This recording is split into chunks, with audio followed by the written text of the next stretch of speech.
ശബരിമലയിൽ പോകുന്ന കാലത്ത് ഹിന്ദുക്കൾക്ക് കറുത്ത വസ്ത്രം ധരിക്കുന്നതിന്, അവർക്കൊരു മാസമോ 2 മാസമോ ഒക്കെ കറുത്ത വസ്ത്രം ധരിച്ചു വരുന്നതിന് നമ്മുടെ കലാലയങ്ങളിൽ യാതൊരു വിലക്കും ഏർപ്പെടുത്താറില്ല എന്നല്ല, അതൊരു ആദരവോടുകൂടിയാണ് കാണുന്നത്. ഞങ്ങളുടെ സ്ഥാപനങ്ങളിലെല്ലാം ക്രിസ്ത്യൻ വിദ്യാർത്ഥികൾ പഠിക്കുന്നുണ്ട്. ഉണ്ടെന്ന് മാത്രമല്ല, ധാരാളം ക്രിസ്ത്യൻ വിദ്യാർത്ഥികൾ നമ്മുടെ സ്ഥാപനങ്ങളിൽ പഠിക്കാൻ വേണ്ടി മത്സരിച്ചുകൊണ്ട് വരുന്നുണ്ട്.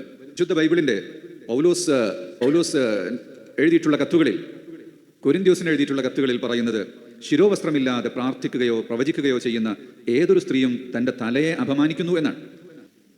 ഒരു സ്കൂളിലെ മുസ്ലിം വിദ്യാർത്ഥിനിക്ക് ശിരോവസ്ത്രം ധരിക്കാൻ പാടില്ല എന്ന് പറഞ്ഞതിൻ്റെ പേരിൽ ആ വിദ്യാർത്ഥിക്ക് ആ സ്കൂളിലുള്ള പഠനം മുടങ്ങുകയാണ്.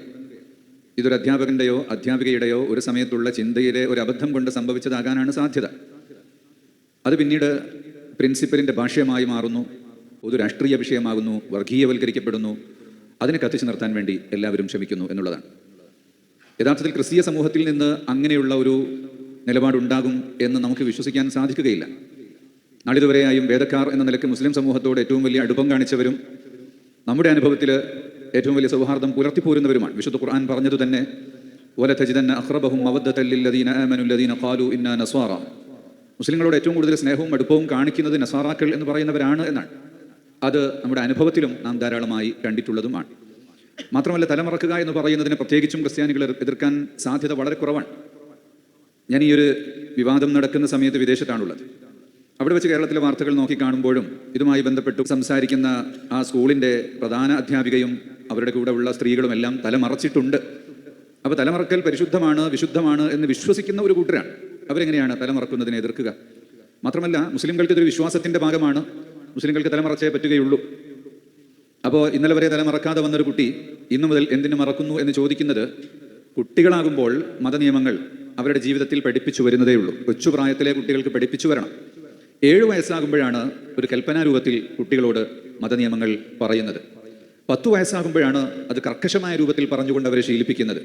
പ്രായപൂർത്തിയാകുമ്പോഴാണ് നിർബന്ധമായും ചെയ്യേണ്ടത് എന്നതുകൊണ്ട്. എന്നാൽ 10 വയസ്സാകുമ്പോൾ തന്നെ കർക്കശമായും അത് ചെയ്യിക്കൽ പാരൻസിന് നിർബന്ധമാണ്. അപ്പോൾ ഇന്നലെ വരെ ചെയ്യാത്തൊരു കാര്യം കുട്ടികൾ ഇന്ന് ചെയ്യുന്നു എന്നതിൻ്റെ ഒരു ചോദ്യത്തിന് പ്രസക്തിയില്ല. അല്ലെങ്കിൽ ഇന്നലെ വരെ തെറ്റായ വഴിയിലൂടെ നടന്നിരുന്ന ഒരാൾ ഇന്നു മുതൽ നന്നാകാൻ വിചാരിച്ചാൽ എന്തിനാണ് ഇന്നു മുതൽ നന്നാകുന്നത് എന്ന ചോദ്യത്തിനും യഥാർത്ഥത്തിൽ പ്രസക്തി ഇല്ല. വിശ്വാസത്തിൻ്റെ ഭാഗമാണ് മുസ്ലിങ്ങൾക്കിത്. അത് ലോകം അംഗീകരിച്ചിട്ടുള്ളതാണ്. മുസ്ലിംകളിൽ എല്ലാ വിഭാഗം ആളുകളും അംഗീകരിച്ചിട്ടുള്ളതാണ്. സ്ത്രീകൾ അവരുടെ ശരീരം മറക്കണം. മുഖവും മുൻകൈയും മറക്കേണ്ടതുണ്ടോ എന്ന വിഷയത്തിൽ മാത്രമാണ് വ്യത്യസ്ത അഭിപ്രായങ്ങളുള്ളത്. തലമറക്കണം, കാലുമറക്കണം, ശരീരത്തിൻ്റെ മറ്റു ഭാഗങ്ങൾ അന്യപുരുഷൻ്റെ മുന്നിൽ പൂർണ്ണമായും മറക്കണം എന്ന കാര്യത്തിൽ ഏതെങ്കിലും കർമ്മശാസ്ത്രപരമായ ഗവേഷണ ഗ്രന്ഥങ്ങളിലോ അല്ലെങ്കിൽ അത്തരം സ്കൂളുകൾക്കിടയിലോ യാതൊരു തരത്തിലുള്ള അഭിപ്രായ വ്യത്യാസവും ഇല്ലാത്തതാണ്. ക്രിസ്ത്യാനികൾക്കും അങ്ങനെ തന്നെയാണുള്ളത്. ക്രിസ്ത്യാനികൾ അതുകൊണ്ടാണ് തലമറക്കുക എന്നതൊരു വിശുദ്ധ കാര്യമായി കാണുന്നത്. വിശുദ്ധ ബൈബിളിൻ്റെ പൗലോസ് എഴുതിയിട്ടുള്ള കത്തുകളിൽ, കൊരിന്ത്യസിന് എഴുതിയിട്ടുള്ള കത്തുകളിൽ പറയുന്നത്, ശിരോവസ്ത്രമില്ലാതെ പ്രാർത്ഥിക്കുകയോ പ്രവചിക്കുകയോ ചെയ്യുന്ന ഏതൊരു സ്ത്രീയും തൻ്റെ തലയെ അപമാനിക്കുന്നു എന്നാണ്. അത് തല മുണ്ടനം ചെയ്യുന്നതിന് തുല്യമാണ്.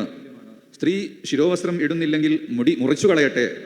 മുടി മുറിക്കുന്നതും മുണ്ടനം ചെയ്യുന്നതും സ്ത്രീക്ക് അപമാനമാണെങ്കിൽ അവൾ ശിരോവസ്ത്രം ഇട്ടുകൊള്ളട്ടെ എന്നാണ്. കൊരിന്ത്യർക്ക് അയച്ച 1-ാം കത്തിലാണ് പൗലോസ് ഇക്കാര്യം പറയുന്നത്. ബൈബിളിൽ ഇത്തരം സ്ത്രീകളുടെ ഹിജാബിനെ കുറിച്ച് തന്നെ വിശദീകരിച്ചുകൊണ്ടുള്ള ധാരാളം വചനങ്ങൾ നമുക്ക് കാണാൻ വേണ്ടി കഴിയും. ഹിജാബ് എന്നുള്ളൊരു പ്രയോഗം തന്നെയാണ് യഥാർത്ഥത്തിൽ ഹിബ്രു ബൈബിളിലെല്ലാം നടത്തിയിട്ടുള്ളത്. അപ്പോൾ അത് വിശുദ്ധമായി കരുതുന്ന ആളുകളാണ് ക്രിസ്ത്യാനികൾ. അതുപോലെ മുസ്ലിങ്ങൾ പ്രത്യേകിച്ചും ഈ വിഷയത്തിൽ വളരെ കൂടുതൽ പ്രാക്ടീസ് ചെയ്യുന്നവരാണ്. മുസ്ലിമിൻ്റെ പേര് വെച്ച മതം പ്രാക്ടീസ് ചെയ്യാത്ത ആളുകളുണ്ടാകാം. അതേത് മതത്തിൻ്റെ ആളുകളുണ്ട്.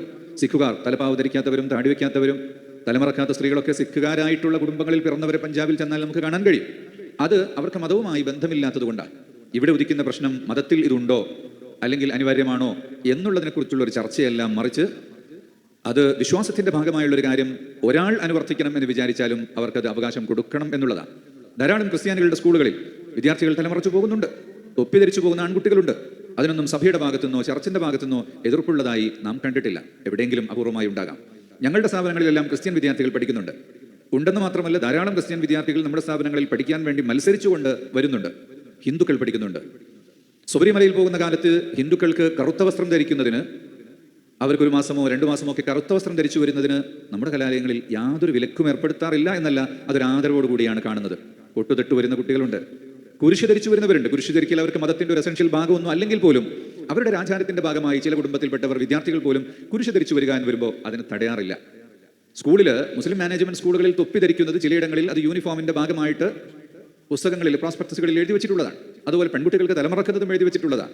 എന്നാൽ അതേ സ്കൂളിൽ വരുന്ന അമുസ്ലിം വിദ്യാർത്ഥികളെ തൊപ്പിവെക്കാനോ വിദ്യാർത്ഥിനികളെ തലമറക്കാനോ നിർബന്ധിക്കാറില്ല എന്ന് മാത്രമല്ല, ചെറിയൊരു പ്രേരണ പോലും അവർക്ക് നൽകാറില്ല. കാരണം അതവരുടെ മതത്തിൻ്റെയോ ആചാരത്തിൻ്റെയോ സ്വാതന്ത്ര്യമാണ്, അതവർ പാലിച്ചു കൊള്ളട്ടെ എന്ന് തന്നെയാണ് വെക്കുന്നത്. അങ്ങനെയാണ് വെക്കേണ്ടതും. ക്രിസ്ത്യാനികളും ഒട്ടുമിക്ക സ്ഥലങ്ങളിലും അങ്ങനെ തന്നെയാണെന്നാണ് ഞാൻ മനസ്സിലാക്കുന്നത്. അതുകൊണ്ട് ഇതൊരു മതത്തിൻ്റെ പ്രശ്നമാക്കിയെടുത്ത് വർഗീയമായി വൽക്കരിച്ച് രാഷ്ട്രീയമായ മുതലെടുപ്പുകൾക്ക് ആരോ ശ്രമിക്കുന്നുണ്ടോ എന്ന് തിരിച്ചറിയാനുള്ള വിവേകമാണ് നമുക്കുണ്ടാകേണ്ടത് എന്നാണ് എനിക്കിവിടുത്തെ എല്ലാ ജാതി മതസ്ഥരോടും ഈ ഭാരതത്തിൻ്റെ മുഴുവൻ പൗരന്മാരോടും ഓർമ്മപ്പെടുത്താനുള്ളത്. അള്ളാഹു ഓരോ മതത്തിനും അതിൻ്റെ ഒരു രീതി അനുസരിച്ച് ജീവിച്ചുകൊണ്ട് തന്നെ പരസ്പരം സ്നേഹ സൗഹാർദ്ദത്തോടെ ഈ രാജ്യത്തിൻ്റെ നന്മയ്ക്കും വളർച്ചയ്ക്കും വേണ്ടി നിലകൊള്ളാൻ നമുക്കെല്ലാം അവസരങ്ങളുണ്ടാകട്ടെ, തൗഫീഖ് ഉണ്ടാകട്ടെ. നാട്ടിൽ ചിത്രതയും രാജകത്വവും വളർത്തുന്ന ശക്തികളെ തിരിച്ചറിയാനും അത്തരം കാര്യങ്ങൾ ഇല്ലായ്മ ചെയ്യാനും നമ്മുടെ നാടിനും ഈ നാടിൻ്റെ ജനങ്ങൾക്കും കഴിയട്ടെ എന്ന് പ്രാർത്ഥിക്കുകയാണ്.